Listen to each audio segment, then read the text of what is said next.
In this episode of Good Deeds Buffalo, we'll chat with Leah Angel-Daniel, the founder of Fostering Greatness, Inc.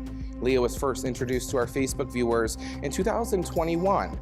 Since then, she's continued to make an impact in the lives of foster care alumni in Western New York.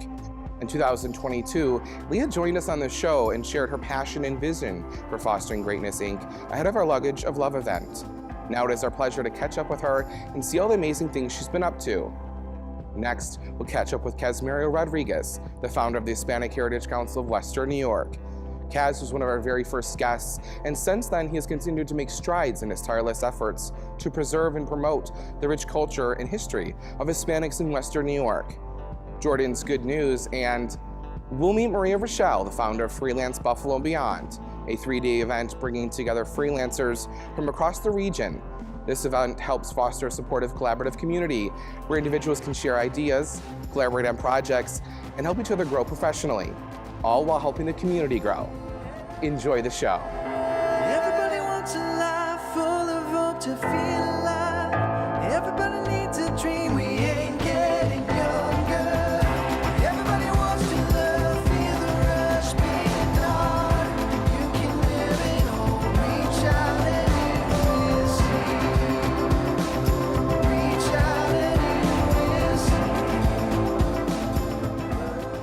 Joining us now is Leah Angel-Daniel, the founder of Fostering Greatness. Yes, hi Jordan, how are you? I'm great. How are you? It's good to have you back. Thank you.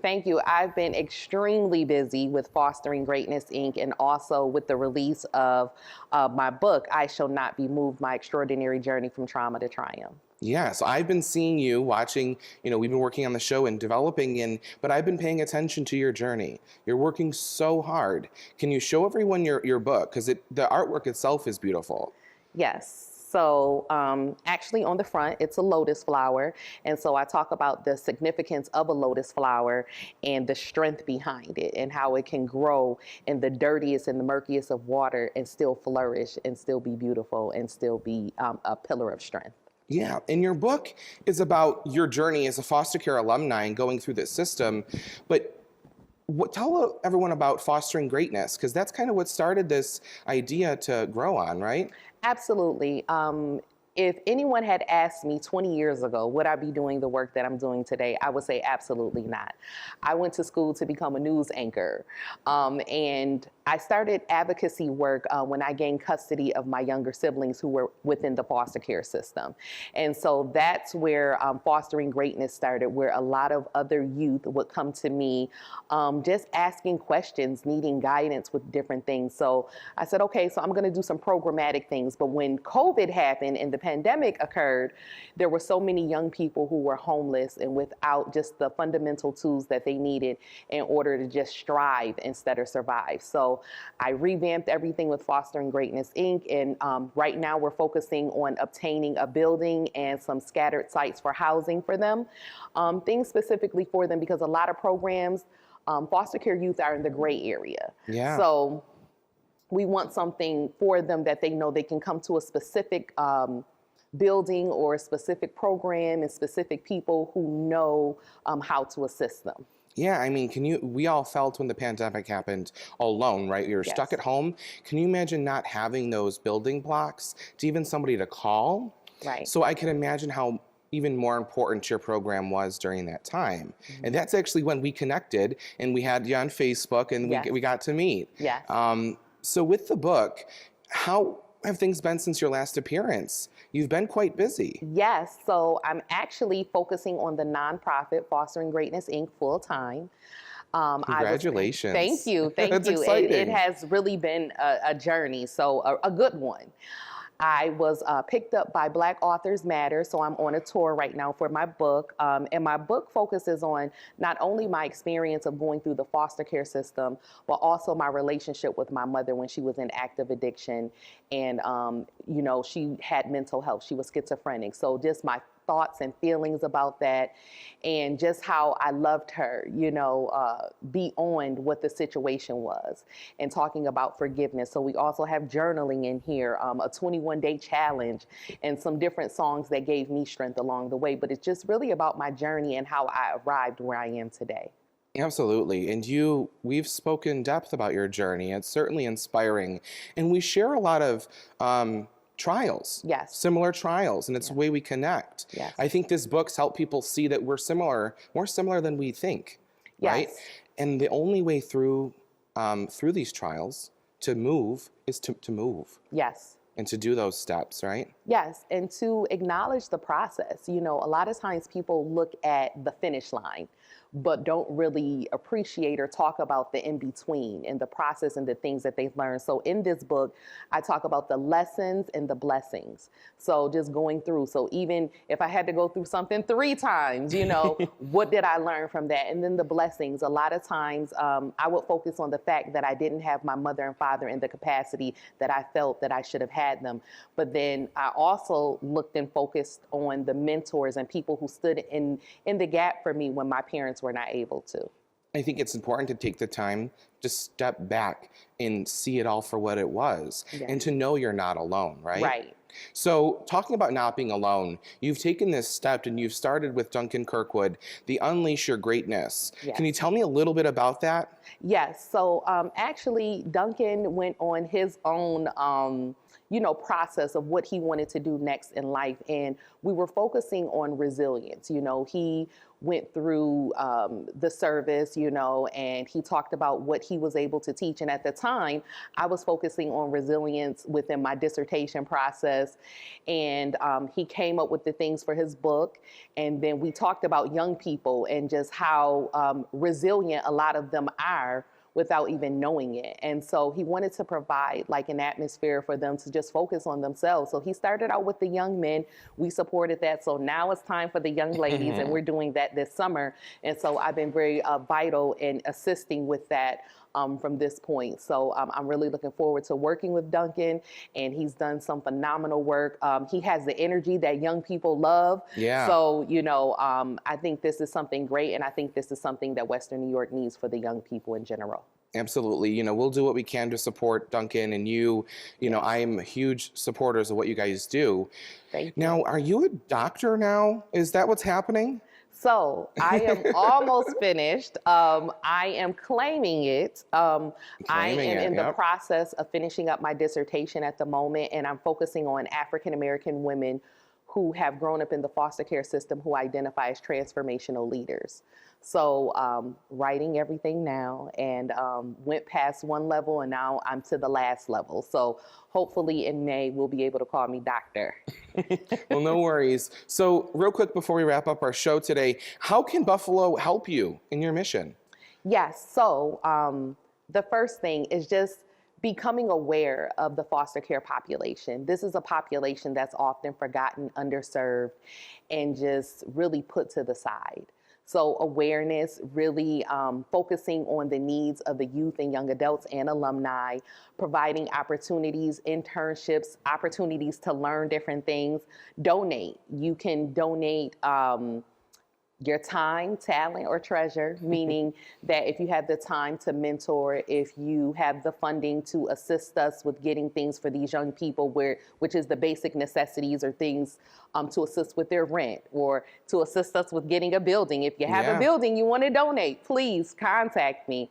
And really just however you can show up. If you want to become a foster parent, I can help with that information too. So, just take the step. Yes. And if you have the connections or maybe resources or information, yes, you're there. You want to know. Yes, and you can contact me on all social media handles, Leah Angel-Daniel, or at Fostering Greatness Inc. That's INC, and even on our website, fosteringgreatnessinc.org. Well, perfect. Again, thank you so much for coming on the show, Leah. I greatly appreciate it. Thank you for having me, Jordan, and thank you for all the great work that you do. You're welcome. We couldn't let you leave empty-handed, of course. Our friends over at Double Eagle Embroidery wanted to gift you this Mills Mafia fleece as a small token of all that you do. Thank you so much. I love it. Let's go Buffalo. When we return, it's time for Jordan's Good News. Make sure to follow us on all of the latest social media: Facebook, Instagram, YouTube, and Twitter. Does handling the finances of your company ever make you feel like you're stuck in a downpour?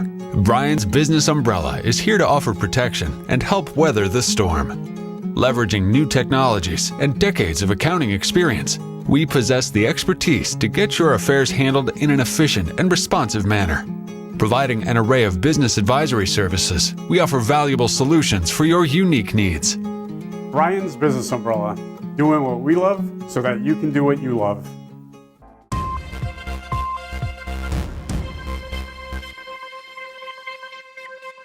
And now it's time for Jordan's Good News. Hello everyone, I'm Jordan James, and I've got some great news to share with you today. From local volunteers making a difference to inspiring acts of kindness, Jordan's Good News brings you all the feel-good stories you need to start your day. Today we want to take a moment to honor the 40th anniversary of the Ronald McDonald House Charities of Western New York. For 40 years, the Buffalo Ronald McDonald House has provided safe and comfortable lodging for more than 21,000 families from Western New York and beyond, who've been facing the challenges of a hospitalized child.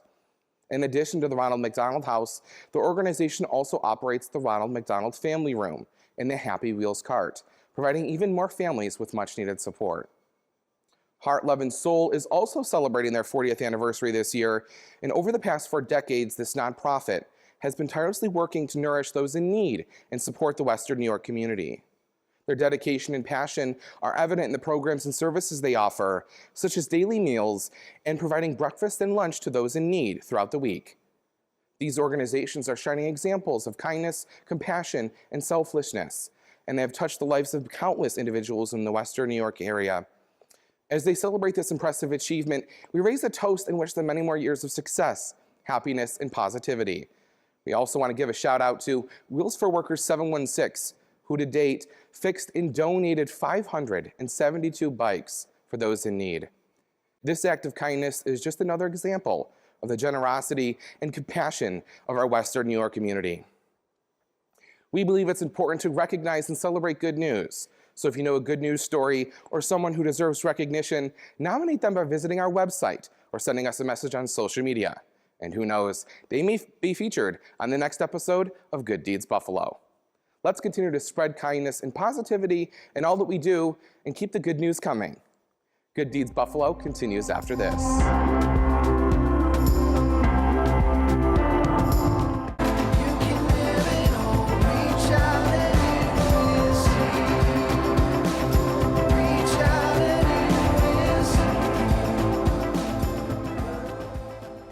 Welcome back to Good Deeds Buffalo. Let's welcome back to the show Kaz Rodriguez. Kaz, thank you for coming back on the show. Well, thank you very much, Jordan. It's always a pleasure to come back to Good Deeds Buffalo. Well, it's good to have you. Now, you know, you're a friend of the show, and you've been fighting for the Hispanic community for a long time. How are you doing since your last appearance? Doing good, staying very busy. As you know, we got a big project on our hands. If it wasn't for the many partners that we have, we couldn't be where we're at today. But things are moving along, and we hope to, late this spring, hopefully groundbreak. Wow. Yeah. So it's been a while since we caught up in 2001 on the show, 2021 rather. And so it's been a while, and you're saying this spring or this summer the groundbreak is going to happen? This spring, late this spring, hopefully before the summer.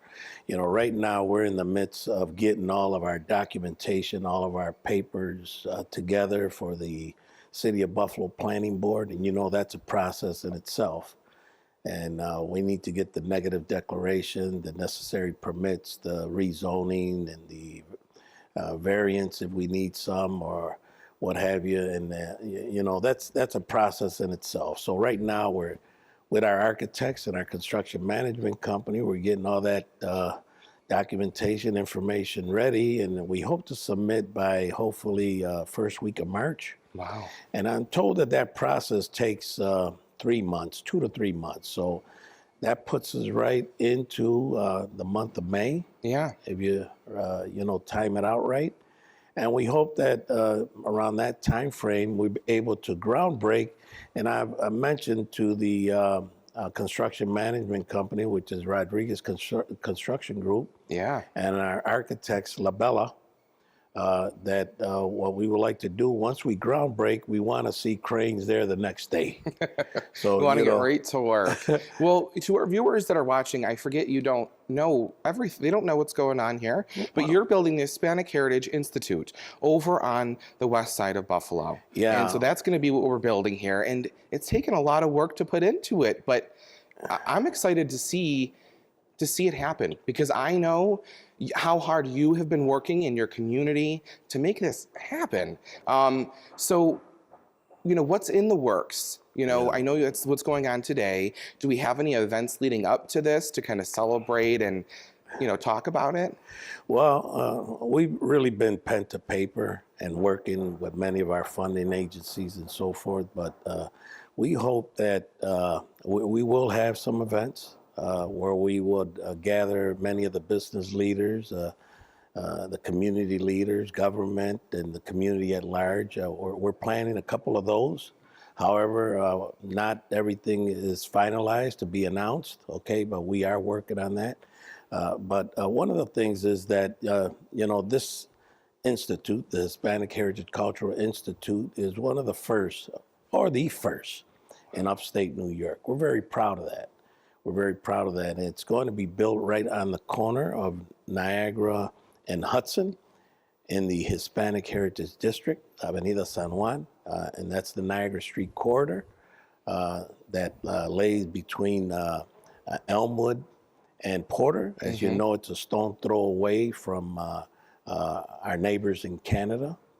So we plan to build there a 37,000 square foot facility. It's grown as far as square footage, and with growing with the square footage, the budget also has increased from we first announced. Since we first announced in 2019, okay, we know that the pandemic 2020 took strong hold to all of our lives, and took a lot of the supply chain, the labor and the materials, all that was gone up by then. But we hope that, once we ground break and once we start building, this will be an economic engine for that area. Yeah. We're very sure of that. But first and foremost, it's to serve the community. Yeah. Support the community and the future of our community as it relates to our Hispanic heritage, history, and culture. I think every community needs a strong location, a strong support system in their neighborhood to support them in all different ways. And this institute is going to do that. I mean, from music to education to celebrating your community. I mean, there's just so many things it's going to help with. This past summer, I didn't make it to the Hispanic Day Parade, but I tried to get there. I was just late, but I spent some time going through the neighborhood. There's the stone, it's like a Hispanic Heritage monument there. I spent some time looking at that and reviewing it. So I urge people, even if you're not Hispanic, to go in this community and to experience the beautifulness. I mean, there's just so much history. Yeah, what you witnessed there's a couple of those landmarks, okay? There's one on the Niagara in Maryland. Yep. And there's one on Niagara in Jersey. It's a landmark that looks Niagara like... in Jersey is the one that I... Yeah, and it looks like El Morro, the Castillo over there in San Juan, Puerto Rico, no San Juan. It's a resemblance of that, okay? That type of landscape or that landmark. And there's four sides to that stone architecture,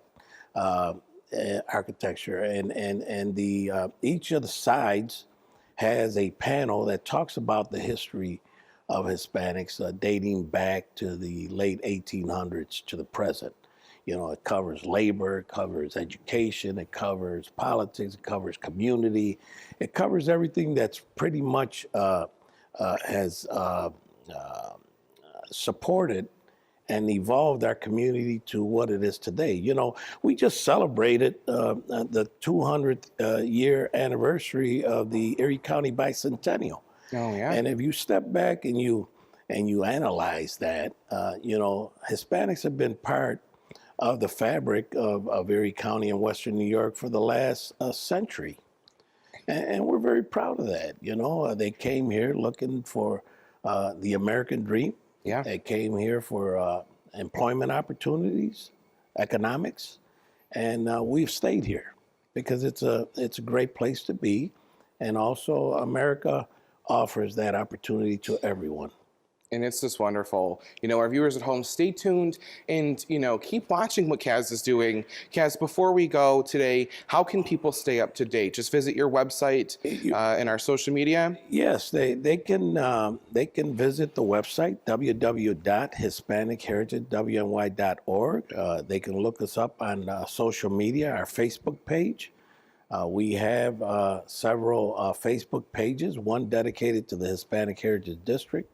There's information there, and there's also information in our Facebook page, Hispanic Heritage Council of Western New York.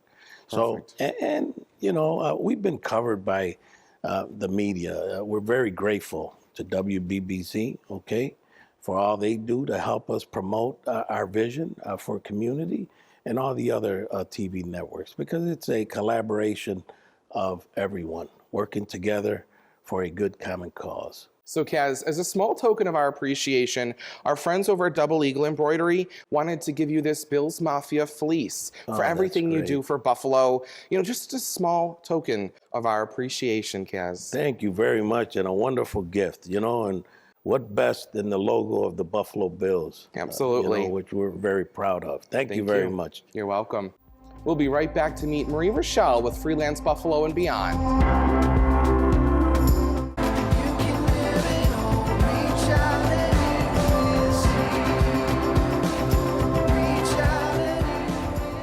Can you tell us a little bit about what is Freelance Buffalo and Beyond? It's very similar to a TED Talk, but for freelancers, by freelancers instead. Freelancing is still a relatively new term here, so I'm really excited to honestly even continue doing this. It feels like it's been a long time because it is our 5th year. You know, over the years, you received support from the city to help grow this into an event, like a staple. And Stephanie's been helping you kind of, right? You guys are working together to solidify this. You have an organizer for Buffalo and Rochester, right? Yes, our counterpart is Madison Bercalia in Rochester. This year will be her 2nd. So it's just, for me, it's like a sigh of relief that I can actually step aside and allow others to, because that's what this event was created for. It was created to kind of bring freelancers out of our homes or co-working spaces, wherever we like to work, and actually get together at the very, very least once a year for a few days. Yeah. So that's, we've been successful at that so far. So we're excited. Things are really coming back to where they were. I'm officially a freelancer. I posted that on social media, right? Yes. So for our viewers at home who might be watching, what is a freelancer? What does that mean? So Explain. A freelancer is someone who is passionate about something that they can then, I would say, monetize. Or a talent that they have that they can utilize to provide a service for somebody, or in the way that they can also provide a product. So that's someone who is, so for instance, we started in the social media marketing field. We both have run our own social media businesses in the past. Marie, now with the co-working space, I'm still doing the social media marketing and digital marketing side of things, but we are still technically in some ways freelancers. Yeah. So it's interesting because if not now, more than half the workforce will be a freelancer by I'm going to butcher this statistic, but like the mid 2020s, right? So like 25, 27. I conclude it by saying a freelancer is someone who works for themselves, by themselves, for a specific purpose, whether that be social media, graphic design, photography, videography, consulting, those kinds of things. Why is it important that you embrace being a freelancer? Like for me, I've been hosting the show and working on it for 2 years, but actually embracing being a freelancer has helped me get connections. It's really important because then you kind of feel like a sense of your own thing. Like you get that slice of entrepreneurship that's not, you know, quite, you don't have to quit your job and like ditch everything and do it. You can freelance in pretty much anything at your own pace. It can be a side hustle, it can be full-time, it could be whenever the heck you feel like it, which is nice. But it allows you to own something, which I think is just a really big thing these days. And I think that a lot of freelancers find that they tend to feel a little bit of that imposter syndrome. So really embracing the fact that you're a freelancer creates ownership of that. Yeah. Because, you know, when you're growing up, you're like, okay, you're going to go get a job, you're going to go to college, you're going to do the whole thing, you're going to climb up the corporate ladder, but sometimes life happens.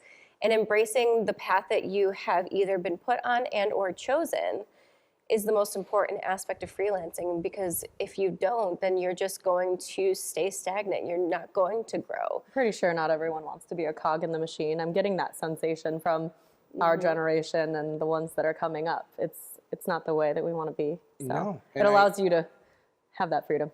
I like that you guys are help connecting the community in so many different ways. Like you said, the event is a 3-day event, and it's filled with community and connections, but you're helping the community grow in all reality.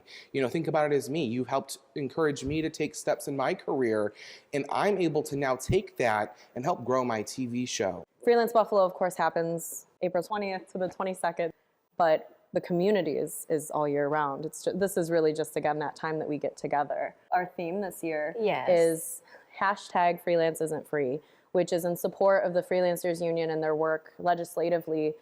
It's important to build the freelance community, but it's also important to create a legislative space where we can thrive as independent business owners, depending on what way you go with it.